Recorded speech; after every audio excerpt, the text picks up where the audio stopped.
¿cómo están? Yo soy Valentina. Hoy día vamos a hacer un grandioso slime. Miren, como ven, ahí. Bueno, vamos a empezar con los materiales. Primero, una cola fría. Como ven, yo compré esta. ¿Sí? Después, Ariel tiene que ser igualito a este. Ariel se llama. Como ven ahí, se pueden guiar. Ahí. Una fuente. Así. Una cuchara y un recipiente con tapa. Ahí. Y vamos a empezar. Vamos a echar la cola fría.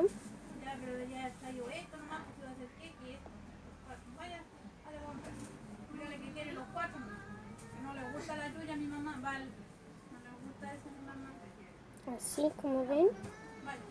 Ahí tienen que echarle este poco harto. Y así va quedando. Ven, así la cola fría.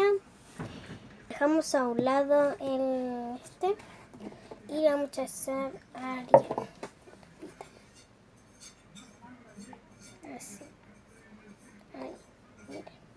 Así. Y ahora cogemos esto y le vamos a echar. Así. Como ven, ahí va quedando. Lo vamos a revolver.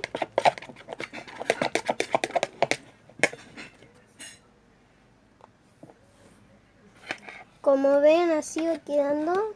Una pelota ahí les va quedando. Y ahora lo podemos tomar. Vamos a sacar. Y así yo lo voy a amasar. Pero si es otra cola fría que no sea esta, tienen que echarle un poco más si no le funciona. De Ariel. Bueno, y así me va quedando. Y esto sería todo por el video. Por favor, denle like, suscríbanse y compártelo con tus amigos. Y le mando un beso inmediatamente a María Becerra, a los que conocen María Becerra. ¡Chao!